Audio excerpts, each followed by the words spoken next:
Welcome to this edition of On Politics. I'm Dr. Eric Morrow at Tarleton State University, and we're glad you're joining us this week. We are here every week at noon on KTRL FM 90.5 and streaming on the internet at tarletonradio.com.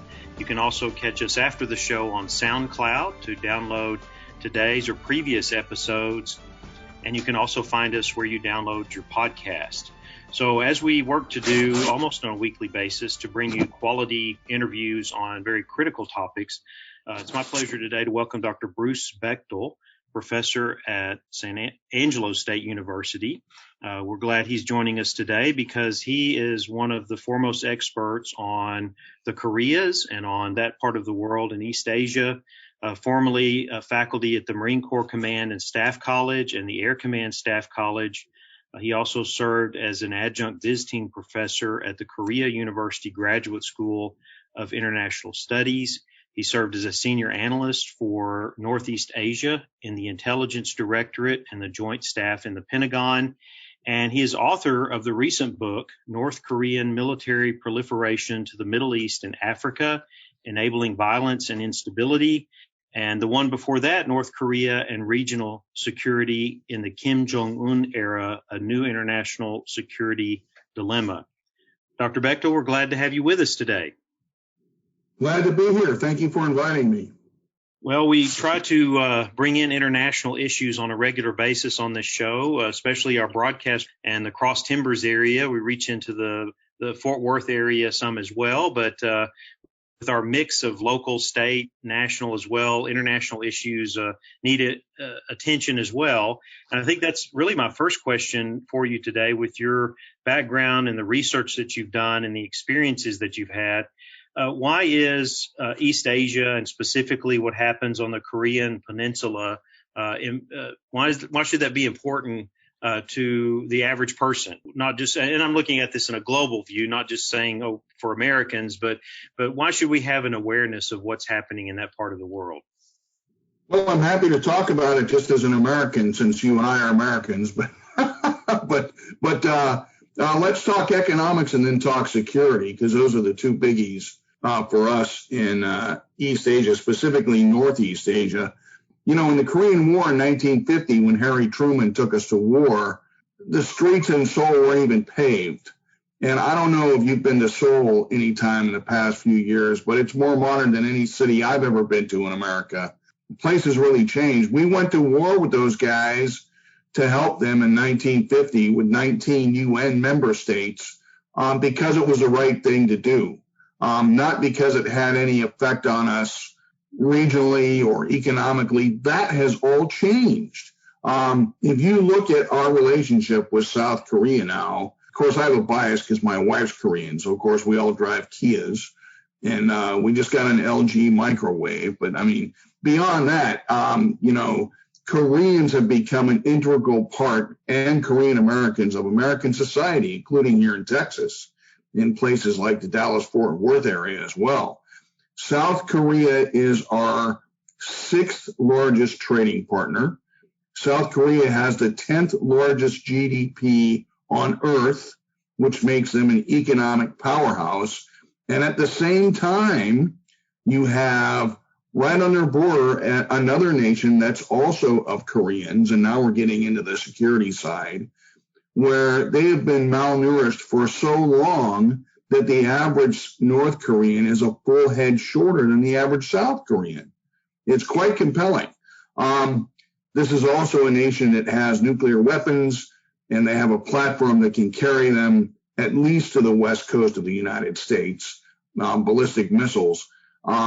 So we have a very compelling threat. They have the world's fifth largest military, next to Eritrea. That's the country I'm thinking of. Next to Eritrea, North Korea has the highest demographic state of men in the military compared to their population. Only Eritrea has it higher. Don't ask me why. I'm not an African specialist. You have one there, though, and I met him. He's very good. So we are facing that right now. And we have 28,000 American troops there. We have a modern Air Force base. We just, with a lot of money from the South Koreans, $9 million, built beautiful new facilities down at near Pyeongtaek.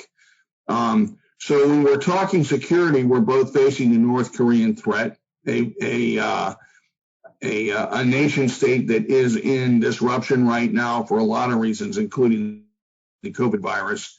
And we're talking about change in our alliance because President Trump has told the South Koreans that they need to ante up a lot more money to pay for U.S. troops to be on the peninsula, which is something I'd love to talk more about. It's something I've been writing about in recent times. A lot of Americans know a whole lot about what's going on with NATO. You know, the only NATO country that's really paid what they're supposed to pay by treaty, which is 2% of their GDP, has been the United Kingdom. And so you've got these other modern, vibrant nation states that just refuse to pay their fair share. That's not the case with South Korea, and I can get into that in detail with you if you'd like, but it is certainly something that is up for a great debate right now, because in South Korea, their biggest worry has always been, is the United States going to pull out and leave us someday? So I'll just leave it there. Well, so the U.S. has had a significant presence in that part of the world. In the 20th century, we saw that. And of course, coming from our background in political science and seeing how some of that has changed. I mean, one that I'm familiar with is the shift from, the idea of the U.S. being the hub of the wheel that kind of tried to pull all that together, to then the focus on the war on terror. Here lately, we hear so much about China, about trade, about other issues back and forth. But East and South Asia is a huge region with a huge population, and there are a lot of other issues and things that are happening that influence the rest of the world. What are some of those significant issues that most people don't hear about that we should be aware of in terms of what's happening in especially East Asia? Well, certainly I just briefly mentioned North Korea's nuclear weapons. That's a big deal. That's certainly a big deal to its neighbors, particularly South Korea and Japan, because they have the platforms to launch those nuclear weapons. They have ballistic missiles that have ranges from 300 kilometers all the way up to 12,000 kilometers. So that's a big security issue. Right now, in Asia, believe it or not, cyber warfare and the robbery of banks and businesses and the attack on military targets and government targets and the press, the free press, by North Korean cyber experts has been a big deal, getting larger. And ironically, and I haven't written about this yet, so you're the first to hear about this. In looking at the trends, because North Korea just started really using cyber warfare about 6 years ago. In looking at the trends, they've made a switch, not a total switch, but they placed their efforts, their emphasis now more on attacking banks and other financial institutions to get money for the state than they have on attacking military targets and government targets. So, I mean, to me, that's just another sign that the sanctions that are on North Korea are working. Another thing about the North Koreans is they sell arms, everything from small arms. They sell the Type 73 machine gun, which is basically a copy of a Russian-made machine gun from the Cold War era, to the Syrians, the Iranians, the Houthis, Hezbollah, Hamas, etc. All in my book, which, by the way, is available on Amazon.com.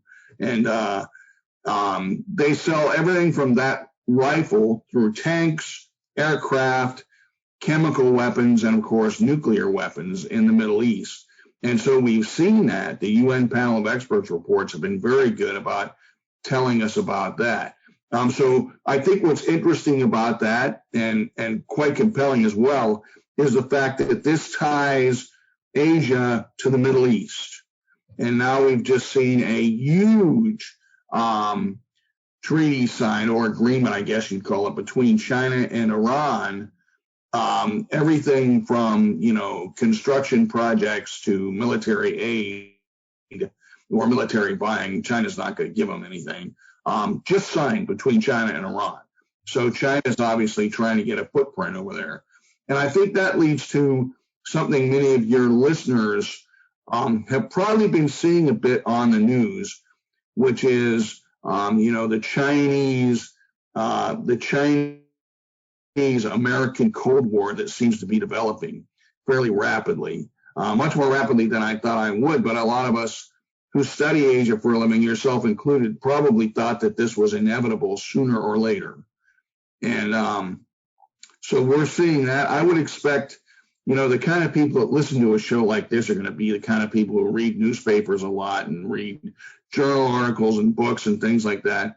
I would expect you'll see a lot more about China's, the new China-U.S. Cold War, where it's very different than the two systems that the USSR and the USA had during the first Cold War, where it was really a battle of systems as much as it was a military confrontation.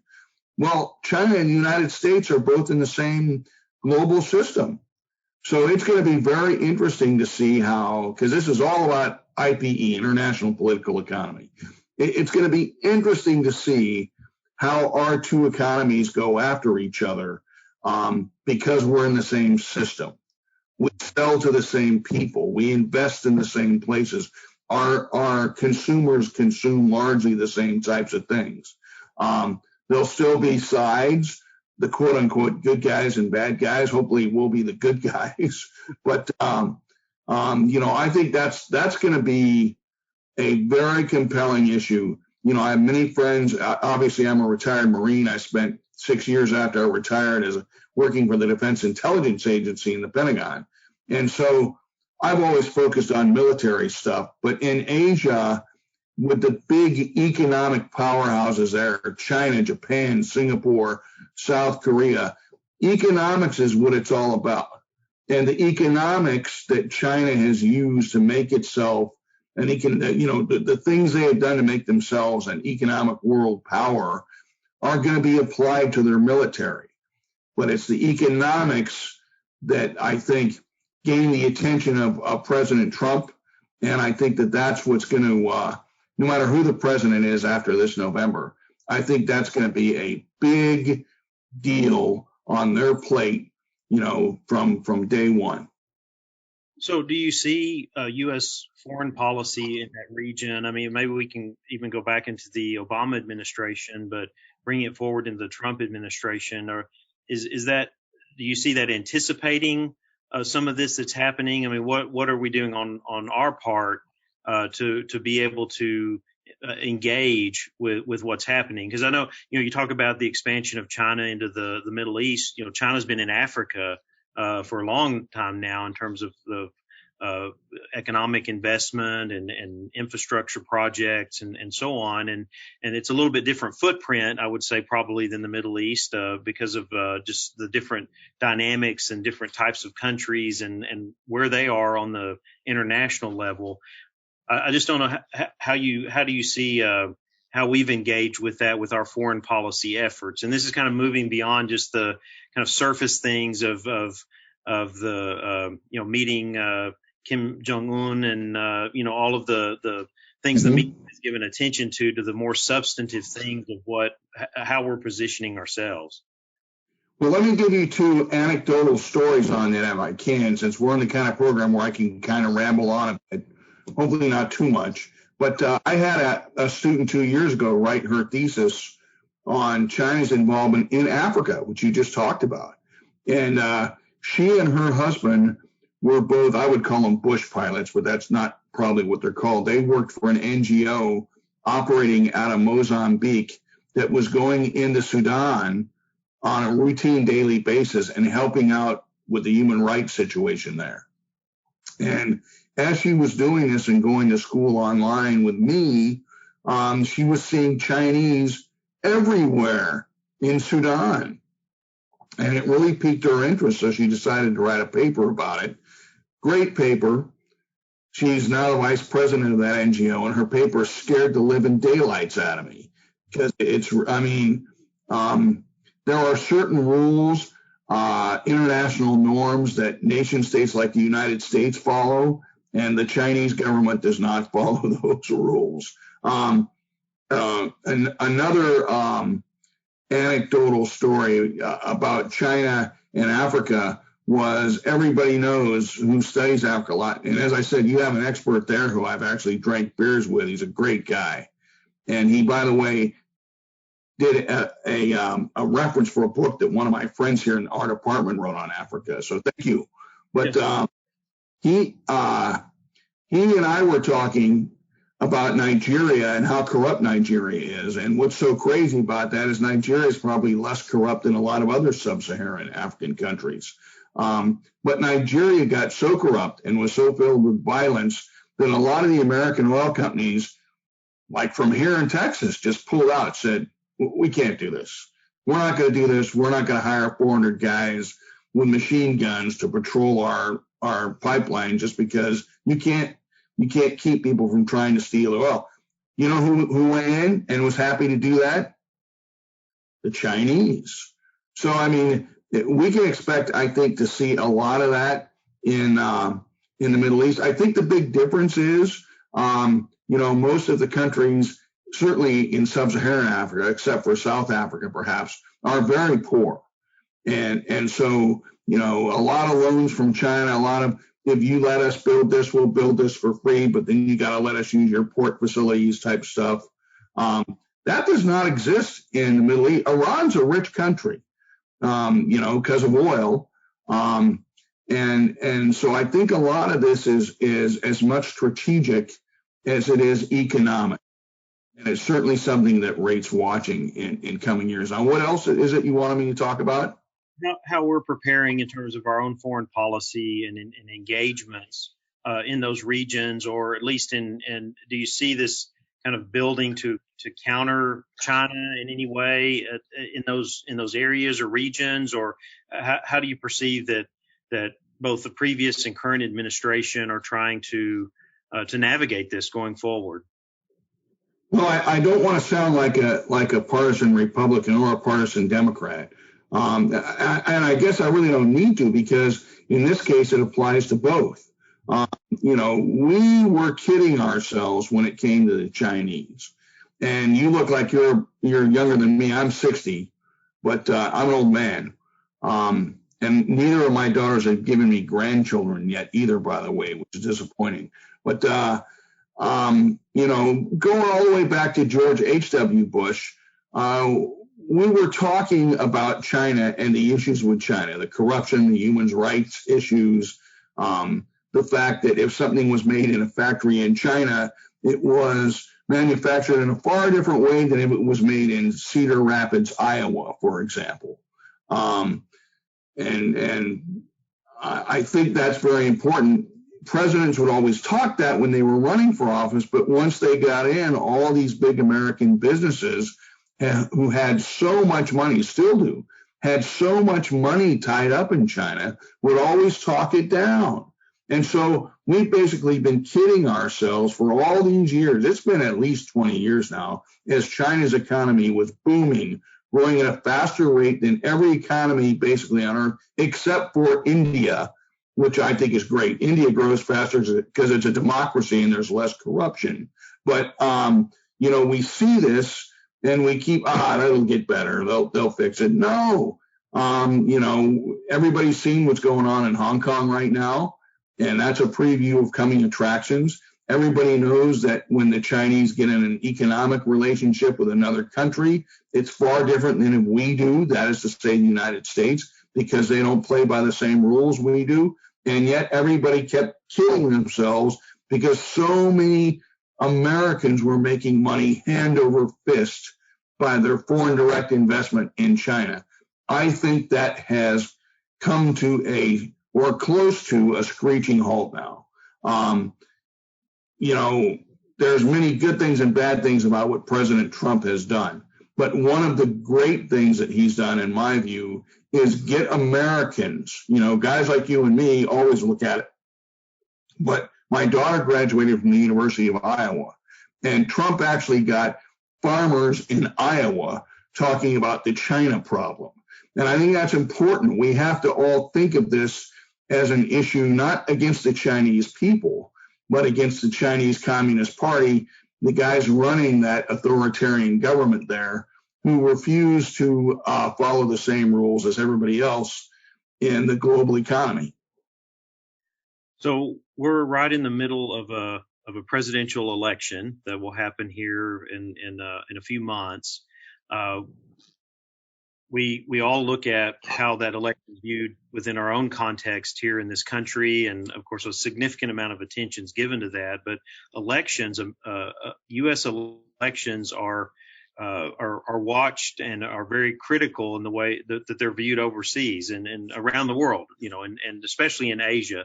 I mean, from North Korea or even China, what is the significance of not just a presidential election, but maybe this one? Do you see some critical things that governments and leaders are looking at from countries in that part of the world?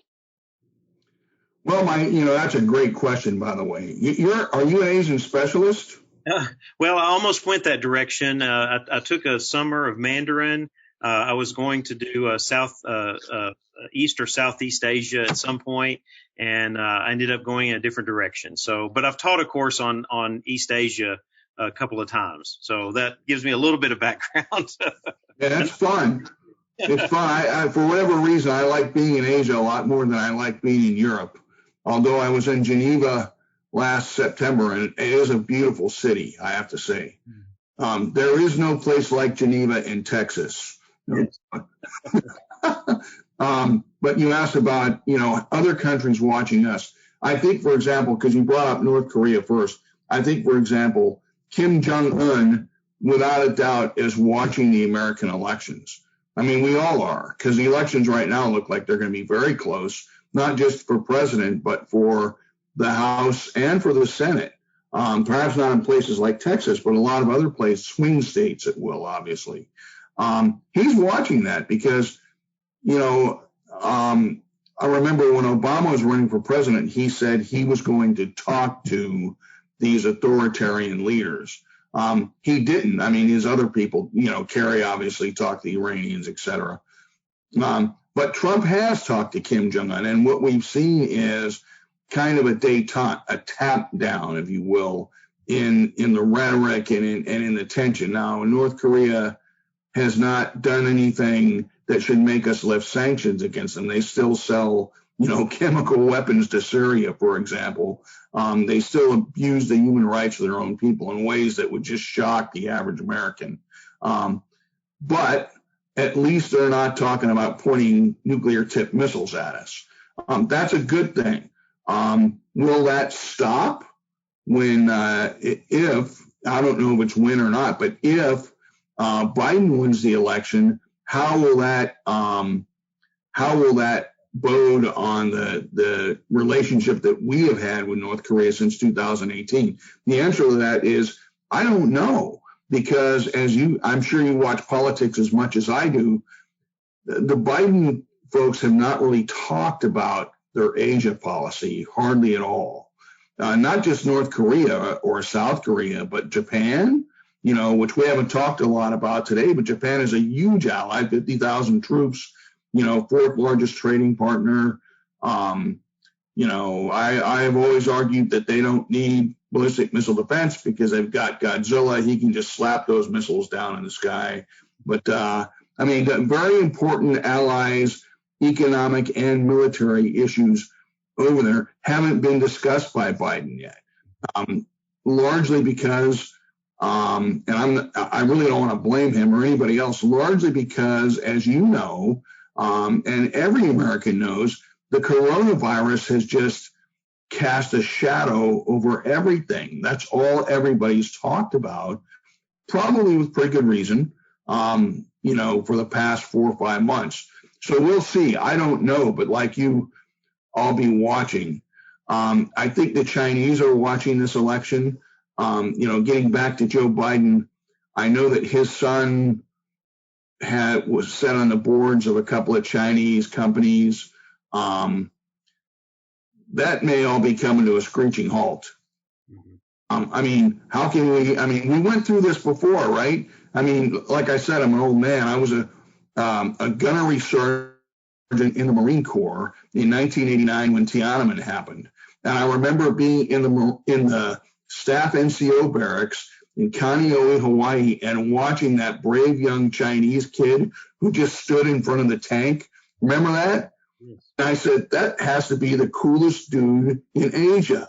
You know what I mean? Are we going to get back to that? It looks like we are, with Hong Kong. Everybody thought or hoped or told themselves that as China advanced economically, that they would move closer to democracy, because we saw that happen in Taiwan and Singapore and South Korea, even in Japan. We haven't seen that in China. So, I mean, you can go to a disco in Shanghai and spend $400 on fancy tequila drinks, but the CCP is still going to be watching you when you go home. That's going to be an issue, I think, for the Biden administration. And we already know what direction the Trump administration will take if they get reelected. We know the direction they're going. So I think that is a big question. If Biden gets elected, how will he approach China as opposed to how President Trump has approached it? Well, Dr. Bechtel, I want to thank you for joining us today. We're running close on time here, and they're all interesting areas and directions we could go with this. And I would love to have you back on in the future as well, because I know these issues are going to be with us, and we already see some direction based on what you've shared with us today. So thank you very much for joining us today. Thank you, sir, for inviting me. It's an honor. We will take a short break, and we will be back with more On Politics. Politics can be confusing, but On Politics with Eric Morrow has your back. Follow the show on Facebook. Search On Politics with Eric Morrow to stay up to date with the show and all the sources to follow right along.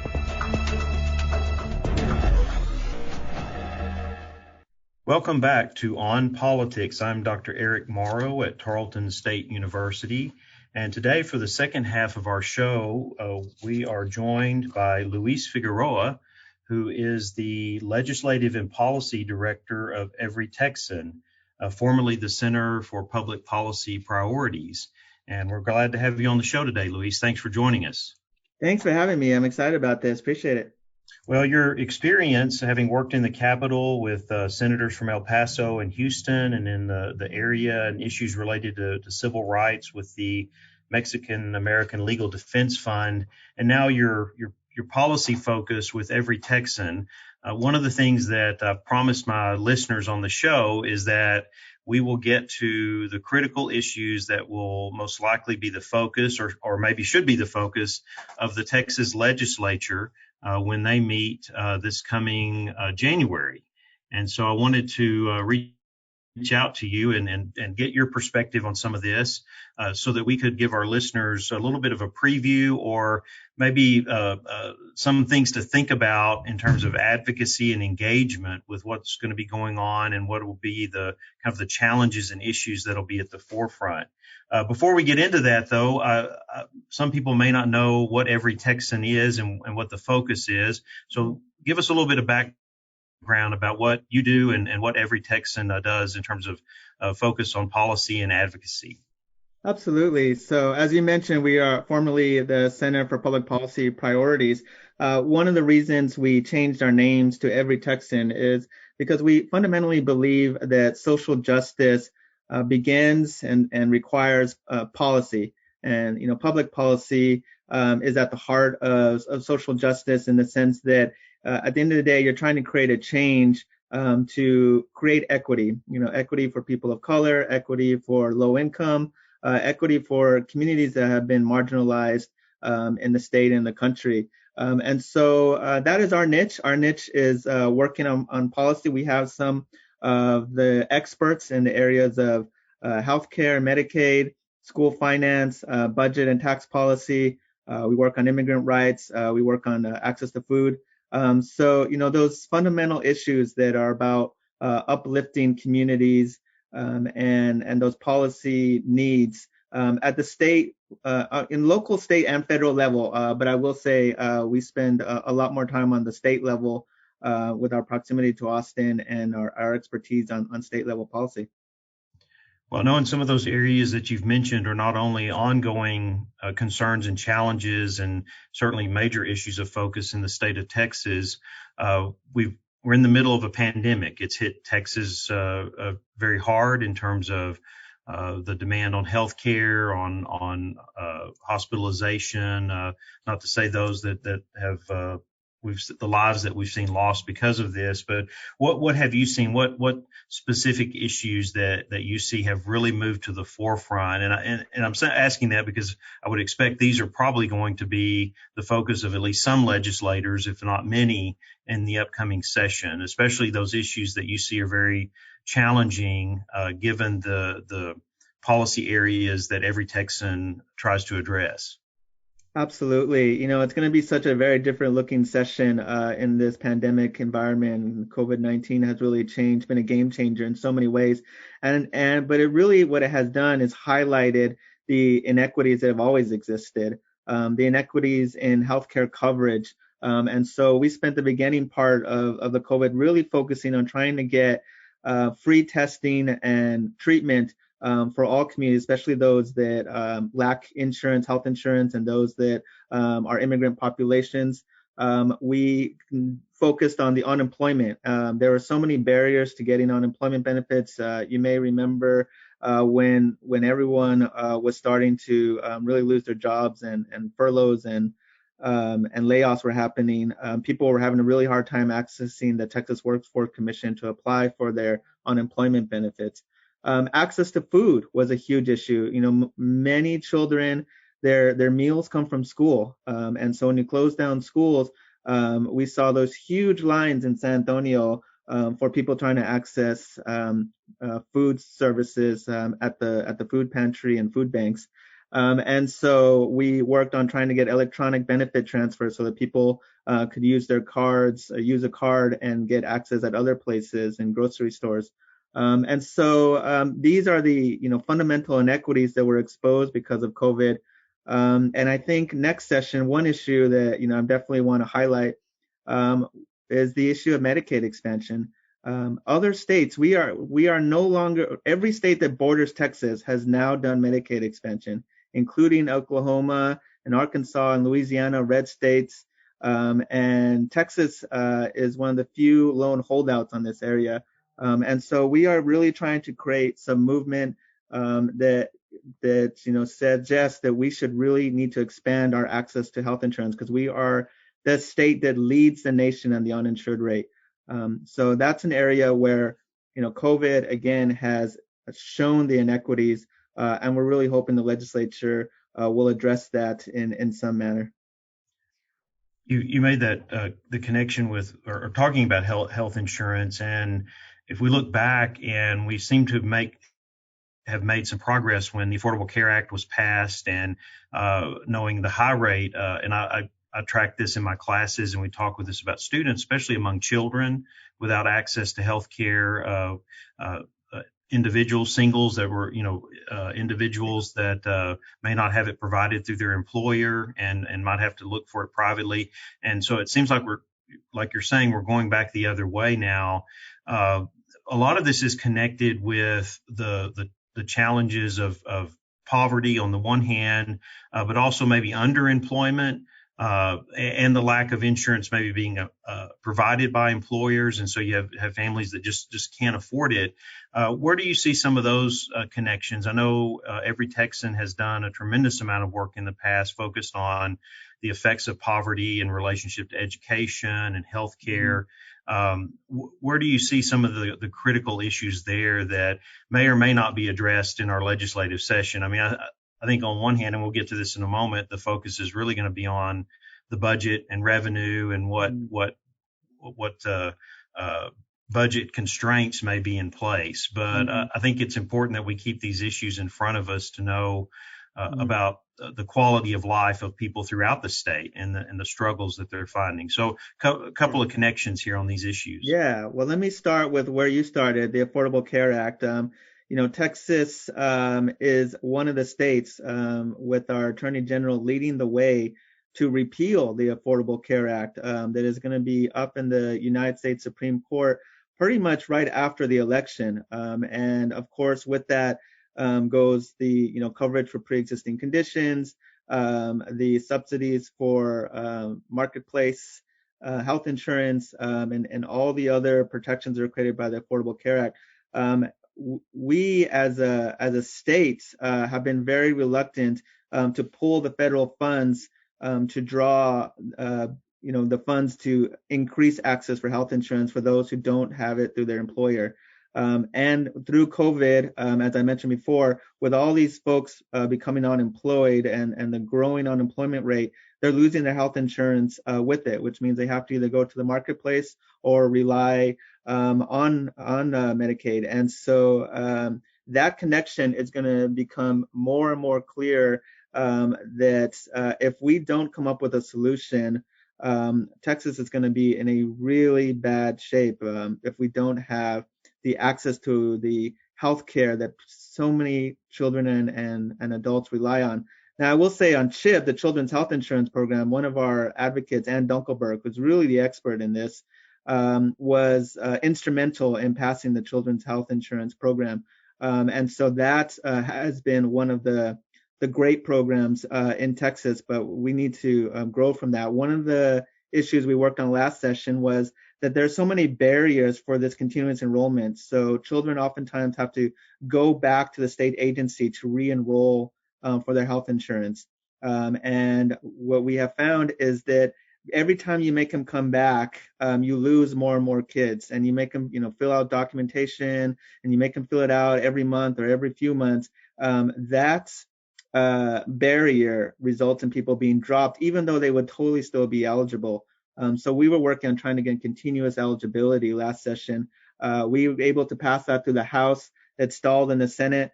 We really hope that there will be some momentum to at least do that next session if we're not going to do Medicaid expansion. But the real answer is drawing those federal funds, which will not only help the uninsured, but it'll help save rural hospitals.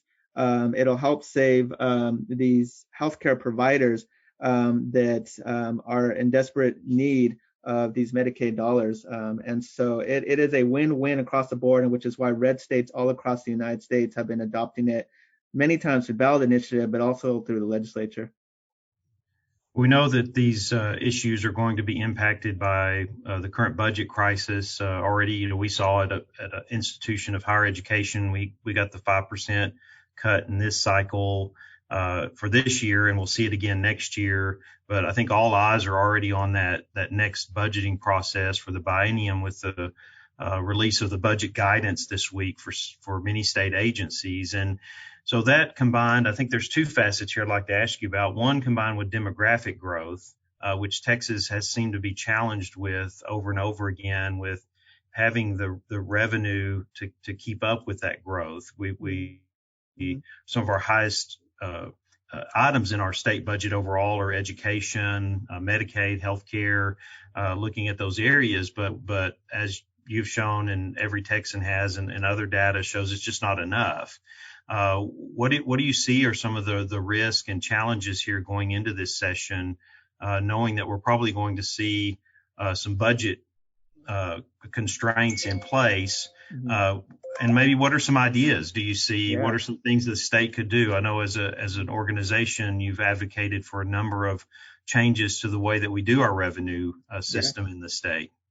Yeah, so let me say first and foremost that the revenue shortfall is a policy decision. It is not inevitable. It's not something that has to be done. It's a choice that policymakers are going to be confronted with, and it doesn't need to happen. So first and foremost, I would say the Economic Stabilization Fund, often referred to as the Rainy Day Fund, was designed specifically for this purpose.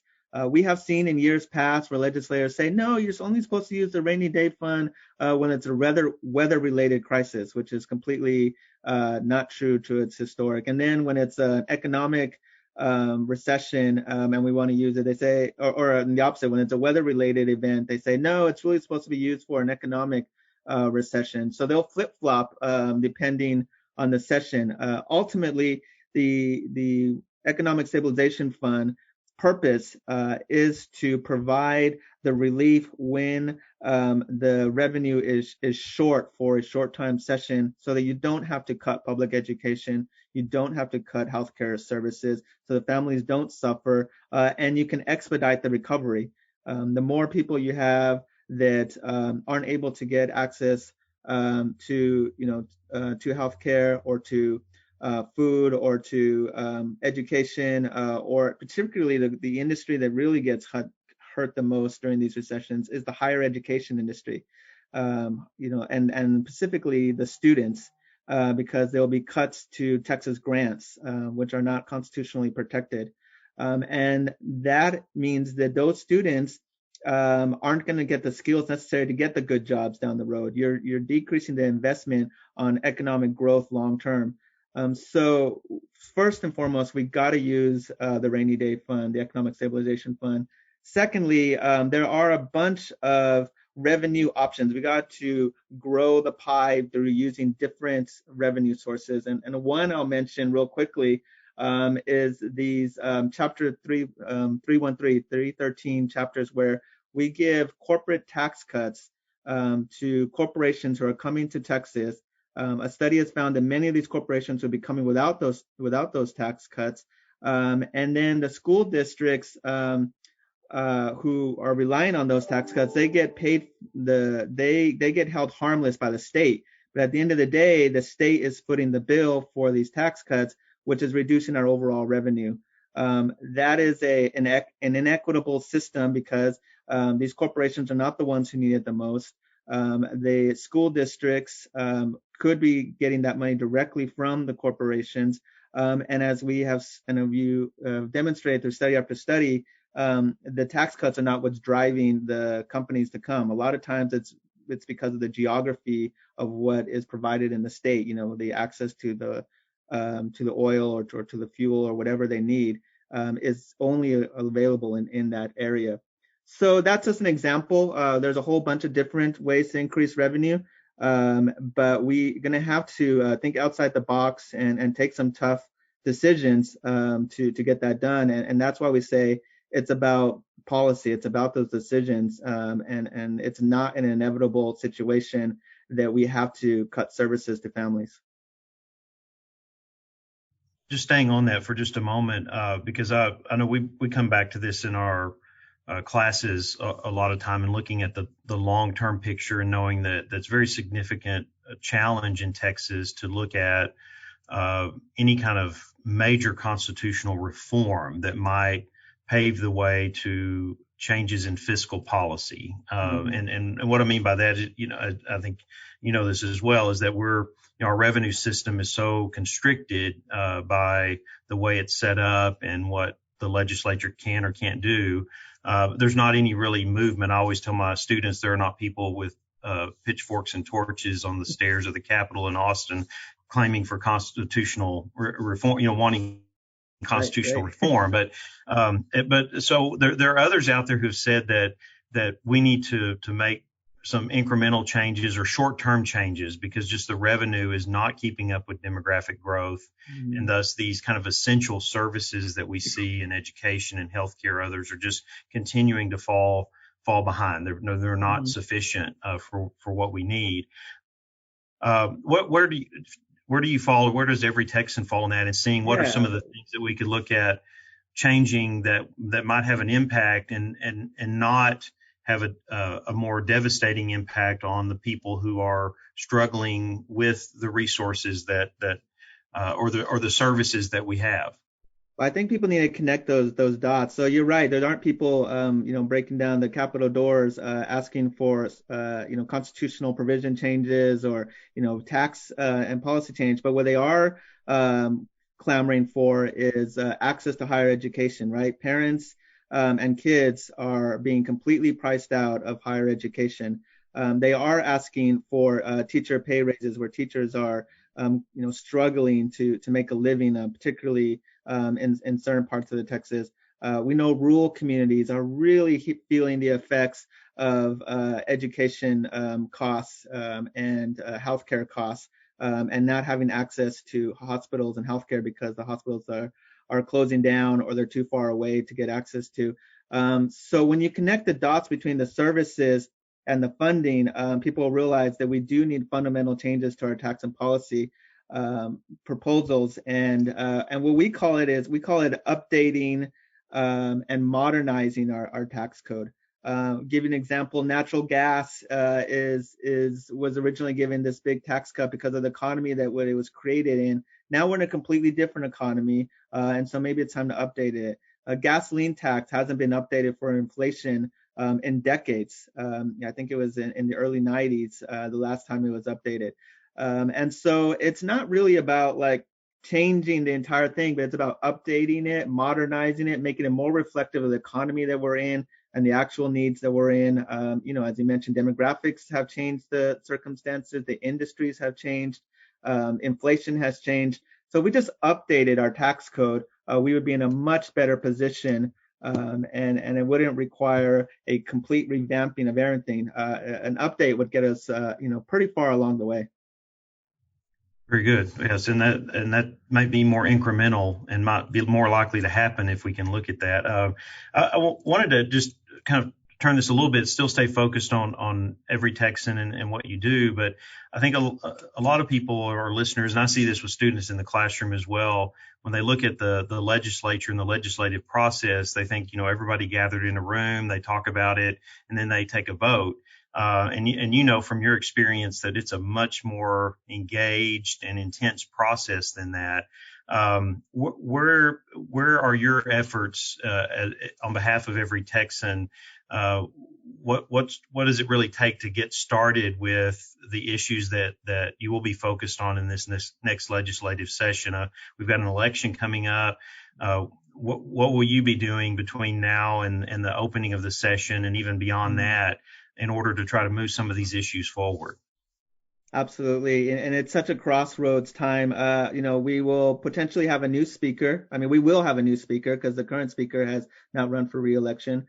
There's a potential that the House will change parties, the Texas House, that is. We potentially have a new president. It's a census year, which, is going to make a huge difference in the districts, how they're composed. We go into redistricting. And we're going into this environment in the COVID pandemic situation. So it is going to be, a session to remember for sure going into January. Our focus is a lot based on the movements. The movements are growing around the state. And so, access to healthcare, I think, is a movement. Last session, it was a session of school finance. And for sure, we're going to be doing work on school finance. We want to make sure that those funding levels stay there and are become more equitable. But healthcare is a movement that's growing. We have a campaign called Sick of It TX because people are sick and tired of not being able to access healthcare coverage. They're tired of rural hospitals closing down. They're tired of having to pay these huge costs. One thing we were able to address a little bit was surprise billing in hospitals, but it only affected the state system. We need that on the federal level as well. And so access to unemployment, we see on Congress, we're still waiting for the unemployment benefits to be extended. We know there's an executive order, but we know that has fallen way short of what's needed. And so we know this session is a real opportunity because of the things I mentioned, the potential changing of leadership, at least on the House side. Even on the Senate side, there's a potential change there because, under the rules of the Senate, the 3/5 rule, which blocks legislation from coming to the floor, the Democrats may be in position to be able to block legislation again, which means that more conversations will be opening up. There'll be maybe more bipartisan efforts even on the Senate side. And I think the COVID environment has changed the environment. Now, you can't just pretend that the healthcare crisis is something that can be ignored. It's first and foremost in people's mind. And the budget revenue is real. The revenue shortfall is real. So people are going to be looking for ways to generate revenue in an equitable manner. And so this is real opportunities to make those big changes or even incremental changes that can fundamentally alter the lives of people of color, disadvantaged communities, Texans across the board, and not just about, the rich getting richer. I'll always ask for encouragement or guidance here for our listeners. I'm really big on civic engagement. We teach that. That's our focus in our government classes, is trying to not just give students knowledge, but to help them be responsible members of society and to know, hey, how do I get engaged? And so with your broad range of experience and what you're doing, what do you communicate to people about how they can be more engaged with these critical issues and then not just know about them, but to take that step beyond them, maybe in their own communities or on the state or national level, and try to have some influence and make a difference? Absolutely. I mean, I can't express the importance of participating in the census. This year, Every Texan has really been trying to push that out. That is fundamental in terms of your representation, the federal funding that comes in, the businesses that come in. And then there's a common phrase you hear at the Capitol, and it's a cliche, but legislators say it all the time: elections matter. And if you come out to vote and you change the incumbent, or the incumbent stays, that is a referendum that legislators at all levels will use to justify their positions. That if you vote out the guy or the woman that's there, then that means the change needs to happen. That there's a movement that's growing. If the incumbent stays by a big margin, then that's a sign that things are going good and people want to stay the same. And then actually activating with the legislators. I worked in the Senate office, as you mentioned, 3 sessions. If we got 3 to 5 calls, just 3 to 5 calls, we flagged that for our senators. Say, hey, you're getting called on this issue. This is what it's particularly if they're in district constituents. We flagged for the senator, hey, you're getting calls on this issue. This is something that's rising up. It doesn't take hundreds of calls and hundreds of emails to make a difference. If you get a few of your like-minded, constituents, friends, neighbors, you can really, make an impact and let your legislator know. And especially in this session where access to the Capitol is going to be very limited, those emails, those phone calls, those social media posts are going to be the way the legislators are gauging, what is happening in their districts and what people care about. This is, like I said, I think a real opportunity for folks to make their voices heard. And the more you engage with the census, voting, and contacting your members, it could really make a big difference. Very good. Well, thank you for that encouragement. And then that's what we continually tell people through this show and this format is to be engaged. Luis, I want to thank you for joining us today. We've had the opportunity to interview Luis Figueroa, the Legislative and Policy Director for Every Texan, and we'll post the link to Every Texan on our Facebook page so that people can look at the work and the policy issues and the advocacy that you're doing. And we will also be looking at these issues in the upcoming session to follow them and see what are some of the things that may be addressed in this next session of the Texas Legislature. Thank you for joining us today. Thanks for having me. Happy to do it anytime.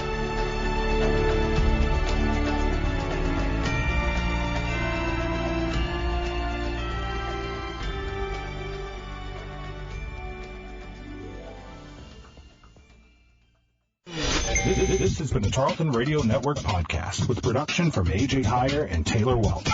Find more great shows by searching Tarleton Radio Network wherever you get your podcasts.